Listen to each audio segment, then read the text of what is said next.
bangunan sekarang ada sekolah tinggi ilmu Al-Quran, madrasah sanawiyah aliyah. Kalau di bawah gereja, di atas masjid, di atas gereja, di bawah masjid di Kuningan ini Pak. Perkembangannya sudah bagus, tinggal 45% lagi. Yang kedua di Cianjur, di Ciranjang. Kenapa ini sulit untuk disampaikan kembali Pak? Maaf, karena kedua kabupaten ini dananya dipasok per bulan 1,6 miliar. Ini untuk dua daerah Pak. Kemarin seorang letkol dari Kodam mengatakan kepada saya, Pak Kiai, betul-betul Nasrani ini jahat. Kenapa Pak? Kalau kolonel saya katakan 8 miliar setiap bulan dikirimkan ke Indonesia untuk mengajukan Islam. Ini jangan salah Pak, karena mereka punya program tersendiri. Di Islam Ustadz siapa yang menggaji Pak? Saya dulu tahun 64, 65 demi Allah gajinya sudah 6.700.000. Itu 64, 65 Pak. Sehingga begitu saya masuk Islam, maaf, 13,9 miliar demi Allah tidak saya bawa serupiah pun. Begitu saya punya tugas mengajarkan Islam, berangkatlah dari Bandung jam 12 malam dengan sebuah kendaraan Kijang. Yang pegang sendiri sebelah kanan saya adalah Dr. Cornelis. Selama hidup saya memegang agama Nasrani, saya belum pernah mendengarkan adzan subuh. Adzan duhur, asar, maghrib dan isya saya tahu. Kalau adzan subuh kuping saya belum pernah mendengarkan, karena saya belum pernah bangun sesubuh itu. Begitu nyampe di Jakarta di Kampung Prapanca, bertepatan dengan berkumandangnya adzan subuh. Kata Dr. Cornelis kepada saya, "Bro, tolong dengarkan adzan orang Islam ini kok goblok sekali, aneh-aneh." Saya buka kaca jendela pintu mau bisa dengarkan ini adzan. Betul Bro, orang Islam ini kok adzannya aneh-aneh. Kebetulan di Jakarta di Kampung Prapanca ini saya mengontrak sebuah rumah yang besar khusus untuk penginjil. Yang punya rumah namanya Bapak Rosid. Beliau adalah seorang sarjana agama Islam yang mengajar sekolah dasar negeri. Kata Dr. Cornelis kepada saya, "Bro, karena bro sebagai pemimpin dan ketua kami yang berhak dan berani untuk menanyakan masalah ini, tolong besok tanyakan kalau kita sudah nyampe di rumah kontrakan." Oke, besok akan saya tanyakan. Begitu saya nyampe di rumah kontrakan, kendaraan saya masukkan ke dalam garasi dan sebagian barang-barang diturunkan. Kira-kira jam 7 pagi, Pak Rosid ini keluar dari rumahnya mau mengajar. Karena kebetulan rumah yang saya kontrak dengan rumah beliau bersebelahan, hanya terhalang oleh satu jalan yang kecil. Begitu saya lihat beliau sedang menyalakan sepeda motornya, saya memberanikan diri menghampiri dan menyapa beliau. Kata saya, "Selamat pagi Pak." "Oh, selamat pagi Bapak Pendeta, kapan datang dan apa kabar?" "Baik Pak, dan baru saja saya tiba." Ngobrol punya ngobrol.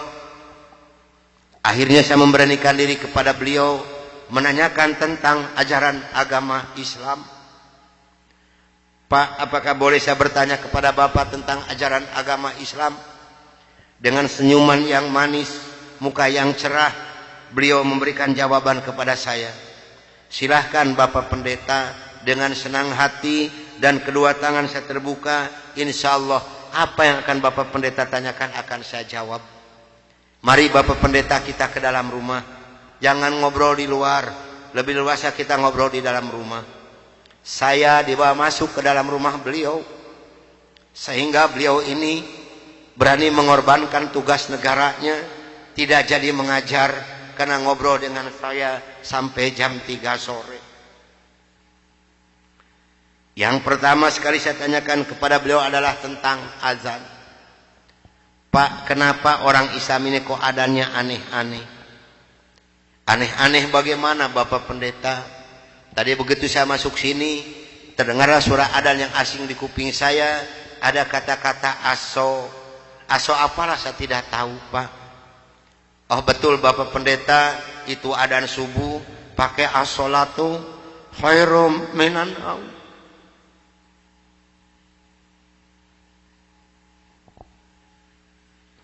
Apa artinya Pak? Beliau memberikan jawaban kepada saya, lebih baik sholat daripada. Bukan semakin tertarik kepada Islam, tidak, tapi saya semakin membenci. Kenapa? Karena iri di dalam hati saya. Kenapa orang Islam ini berani meninggalkan tidurnya untuk melaksanakan ibadat kepada Tuhannya dengan kata-kata yang ada di adzan ini? Maka timbullah kata-kata yang keluar dari mulut saya yang sangat dan sangat menyakitkan Bapak Rosi dan umat Islam yang lainnya. Kata saya, kalau begini orang Islam ini lebih goblok lagi, kapan molornya kalau sholat melulu? Dulu sebelum saya mengenal kepada Islam, banyak sekali yang beliau terangkan kepada saya tentang ajaran agama Islam, dan akhirnya beliau memberikan satu Al-Quran dengan terjemah produksi Departemen Agama. Kata beliau kepada saya, ini untuk Bapak Pendeta kalau memerlukan, tapi kalau tidak tolong kembalikan kepada saya. Saya terima ini Al-Quranul Karim. Kira-kira jam 3 lebih saya keluar dari rumah beliau, masuk rumah kontrakan saya. Begitu saya nyampe di rumah kontrakan, saya langsung ditegur oleh rekan-rekan saya, termasuk oleh Dr. Cornelis dan Dr. Johan. Dari mana Brur, kok dari pagi sampai sore begini baru pulang? Sedangkan jam 4 sore ini Brur harus memimpin kami untuk membawa umat Islam yang ada di kampung Prapanca ini. Maka saya katakan kepada rekan saya bahwa saya sudah menanyakan tentang azan dan saya diberikan satu Al-Quran ini. Ini ditertawakan semua oleh rekan saya. Seharusnya sore itu saya memimpin penginjilan. Entah kenapa saya ini malas sama sekali untuk melaksanakan tugas. Mungkin ini sudah jalan dari Allah Subhanahu wa Ta'ala. Maka saya punya tugas, saya serahkan kepada Dr. Cornelis dan Dr. Johan. Brur, tolong pimpin misi kita ini, tolong pimpin penginjilan kita ini, bawa umat Islam sebanyak-banyak yang ada di kampung Prapanca ini, dan ini dananya 16 juta, tolong bagikan kepada mereka. Pakaian, beras, indomie, susu, gula pasir, dan kebutuhan hidup sehari-hari yang sudah tersedia di dalam kendaraan, silahkan Brur bagikan, harus tepat pada sasaran. Berangkatlah rekan saya 14 ini menjajakan agama door to door dengan bermodalkan uang 16 juta, pakaian dan kebutuhan hidup sehari-hari. Saya hanya di rumah sendiri sambil melihat-lihat luarnya Al-Quran, karena saya belum hafal huruf Arab, yang saya baca hanya terjemahnya saja. Begitu saya akan membuka Al-Quran, terlebih dahulu saya berdoa dulu pada Tuhan saya yang saya yakini dulu. Bapa di dalam surga, dalam nama Tuhan Yesus Kristus, saya datang di bawah kaki-Mu Tuhan. Saya mohon petunjuk dan pertolongan daripada-Mu Tuhan. Tolong celikan mata hati saya dan bukakan mulut saya. Tolong celikan mata penglihatan saya dan bukakan alat pendengaran saya. Saya akan membaca kitabnya orang-orang kafir. Tapi semakin saya berdoa pada Tuhan saya,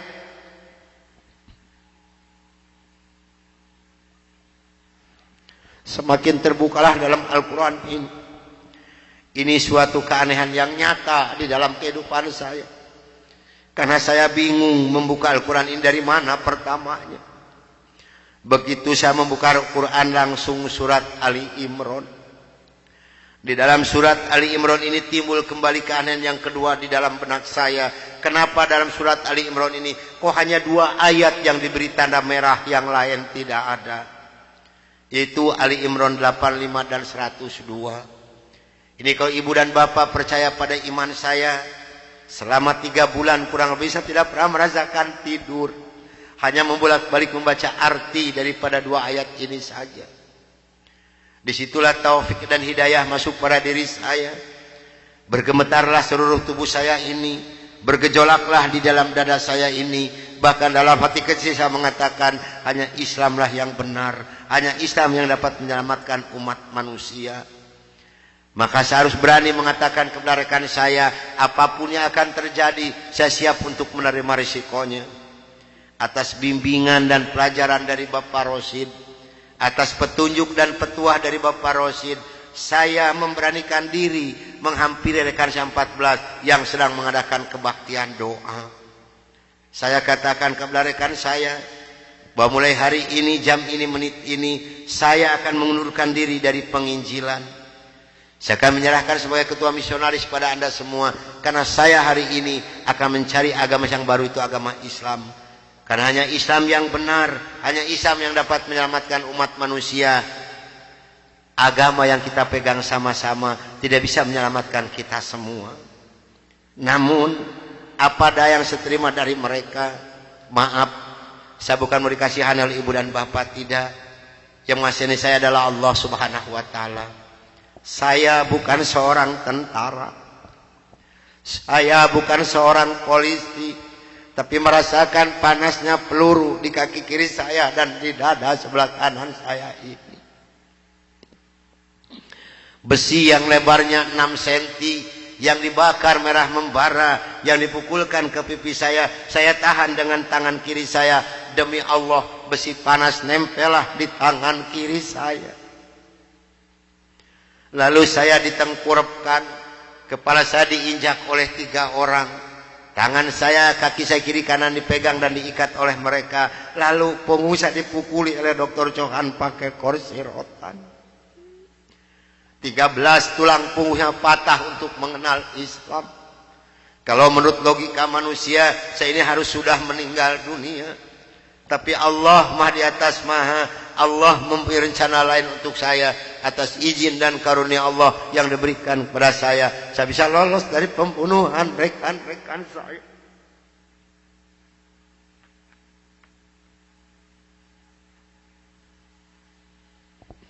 Sambil merasakan panasnya di kaki kiri saya dan di dada sebelah kanan saya, pedihnya di tangan saya, ngilunya di punggung saya loncat keluar dari rumah sambil berteriak mengucapkan La ilaha illallah Muhammadur Rasulullah. Padahal ini asing di mulut saya. Belum pernah ada seorang pun yang mengajarkan kalimat thayyibah di dalam mulut saya ini. Belum pernah sekalipun saya belajar kalimat thayyibah di dalam mulut saya ini. Ini maunah yang pertama Allah berikan melalui mulut saya. Dan alhamdulillah saya mendapatkan pertolongan dari seorang cim-cim yang beragama Buddha. Saya dibawa masuk ke dalam rumah beliau. Lalu baju saya digunting karena jadi satu dengan kulit. Lalu yang bekas luka besi panas saya dikocrotin pakai kecap oleh beliau. Kaki saya ditahan pakai kayu bekas pegangan sapu, diikat pakai benang rapia. Punggung saya diikat pakai samping. Lantas saya dibawa beliau ke rumah sakit Fatmawati. Selama 3 bulan 27 hari saya berbaring di dalam rumah sakit, merasakan hancurnya tubuh saya ini, pengen mengenal Islam. Dan alhamdulillah, setelah Allah memberikan kesembuhan kepada saya, beliau pula lah yang membiayai saya. Sehingga saya kembali memohon pertolongan kepada Cim ini. Cim, tolong saya, bawa saya kemana saya harus pergi, karena saya pengen memeluk agama Islam. Dan alhamdulillah saya dibawa oleh beliau ke Cipete, ke Bapak Kiai Haji Dr. Idam Khalid, saksi yang masih hidup. Yang membina kesama yang pertama adalah Bapak Hamjahas. Maka kata beliau kepada saya, kalau Anda pengen masuk Islam yang kafah dan istiqomah, Anda jangan dulu mengenal Al-Quran, Anda jangan dulu mengenal sholat, tapi Anda harus dulu mengenal isi daripada 2 kalimat syahadat yang barusan Anda ucapkan. Alhamdulillah, selama 3 bulan kurang lebih saya dibina oleh beliau untuk mengartikan isi daripada 2 kalimat syahadat. Barulah saya marifatullah. Disinilah nikmatnya iman dan nikmatnya ibadah yang saya rasakan sampai detik ini. Lalu saya suruh pulang dulu oleh beliau, karena saya masih mempunyai keluarga, itu anak dan istri.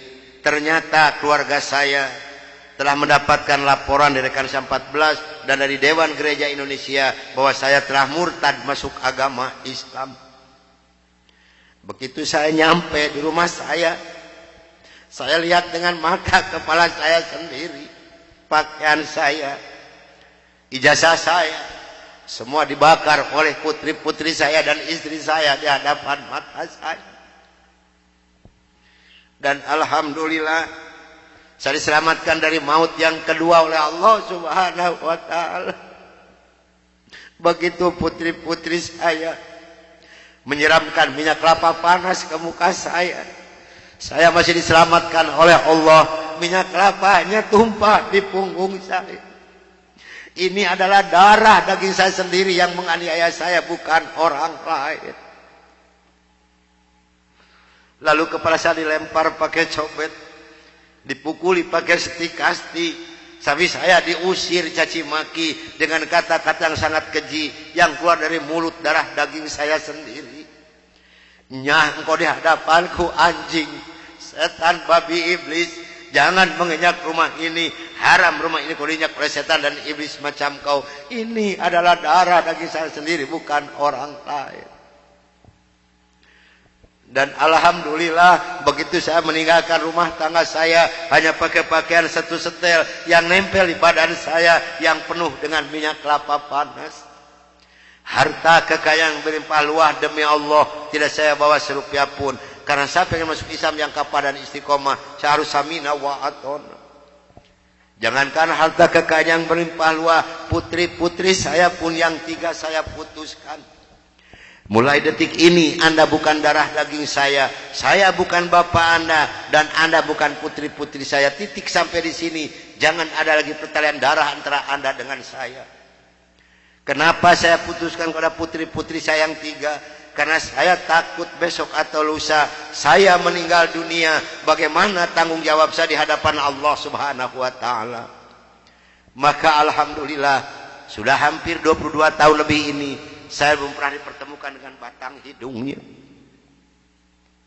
Namun alhamdulillah, biarpun putri-putri saya tidak yang ikut satu pun, Allah telah memberikan kebahagiaan kepada saya pada saat sekarang ini.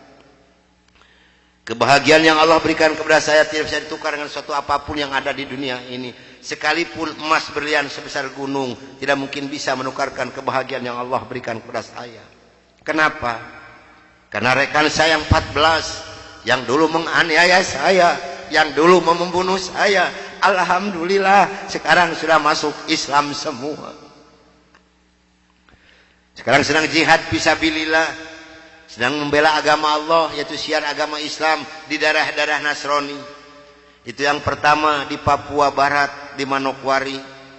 Yang kedua di NTT, Kampung Kalabai, Kabupaten Alor. Yang ketiga di Kalimantan Tengah, di Sampit. Saya mohon bantuan doa dari ibu dan bapak yang hadir malam ini, agar saya dengan rekan saya diberikan kekuatan oleh Allah Subhanahu wa taala. Kalau ibu dan bapak pengen tahu dakwah Islam dari Nasrani, demi Allah ini tantangannya adalah nyawa. Saya pun di Manokwari sedang menanak nasi, Pak, Bu. Kalau Allah sudah mengizinkan saya harus meninggal, saya dipanah, ini kenal kemaluan saya. Allah belum menghendaki saya untuk meninggal, hanya 3 cm jaraknya dipanah. Sedangkan panah di Manokwari demi Allah bukan 1,20 meter panjangnya, tapi 1,60 meter panjangnya. Ujungnya sudah pakai racun. Ini perjuangan membela agama Allah darah Nasrani. Alhamdulillah perkembangan Islam di daerah Manokwari. Padahal Manokwari ini akan dijadikan kota Injil. Kalau Manokwari sudah jadi kota Injil, yang pertama tidak boleh ada adzan berkumandang, tidak boleh mendirikan masjid, tidak boleh ada perempuan yang berjilbab. Alhamdulillah di sana ada 297 orang yang masuk agama Islam, termasuk orang yang memanah saya. Kemarin tanggal 17 Desember saya baru selesai membuat masjid. Dari mana biayanya? Dari hasil pengajian saya. Saya mohon bantuan doa, karena kadang-kadang rekan saya di sana, Pak, maaf, 10 hari lebih tidak pernah ketemu nasi. Yang dimakan oleh rekan saya singkong direbus, yang penting terganjal perut, karena sulit mencari dana untuk dakwah di Islam ini. Dari mana makan mereka sehari-hari? Maaf, dari hasil pengajian saya. Karena mereka lepas dari gereja tidak ada santunan apapun. Siapa yang harus bertanggung jawab? Kita-kita inilah sebagai umat muslim. Di Kalimantan Tengah ada 192 orang. Di sana, Pak, demi Allah tidak ada masjid satupun. Gereja ada 9. Paling banyak isi gereja 15 orang. Kalau saya mengadakan sholat berjamaah di Kalimantan ini, pakai kompas di luar, di lapangan, di atas disiram oleh mereka. Saya hanya bisa berdoa, ya Allah berikan taufik dan hidayah bagi mereka, karena mereka tidak tahu kedatangan saya ini mau apa. Alhamdulillah 4 hari kemudian 8 orang yang masuk agama Islam, maka berjumlah 192 orang yang ibu dan nenek yang kupingnya pada panjang-panjang. Saya mohon bantuan doa, karena saya sedang membebaskan tanah untuk pembangunan masjid. Mudah-mudahan Allah memberikan jalan untuk saya untuk melunasi tanah di sana, untuk pembangunan masjid di sana. Nah hadirin ikhwatul iman rahimakumullah yang hadir malam ini, barangkali, tapi sebelumnya saya mohon maaf yang sebesar-besarnya, barangkali ibu dan bapak mau ikut berjuang membela agama Allah, menyisihkan sedikit rezeki untuk pembebasan tanah di Kalimantan ini, insya Allah hubungi saya. Tapi yang penting adalah doa, karena doa lebih dulu nyampe di hadapan Allah subhanahu wa ta'ala. Nah hadirin ikhwatul iman rahimakumullah, itulah mungkin tausiah saya yang saya bisa sampaikan malam ini. Mudah-mudahan ada manfaat guna untuk ibu dan bapak. Dan mudah-mudahan yang hadir malam ini kelak di yaumul qiyamah mendapatkan syafaatul ujma dari Kangjeng Nabi besar Muhammad Rasulullah sallallahu alaihi wasallam. Dan mudah-mudahan kita dipertemukan Allah bukan hanya sampai di sini saja, tapi sampai yaumul jaza kita dipertemukan kembali oleh Allah subhanahu wa ta'ala. Akhirul kalam wabillahi taufiq wal hidayah. Wassalamualaikum warahmatullahi wabarakatuh.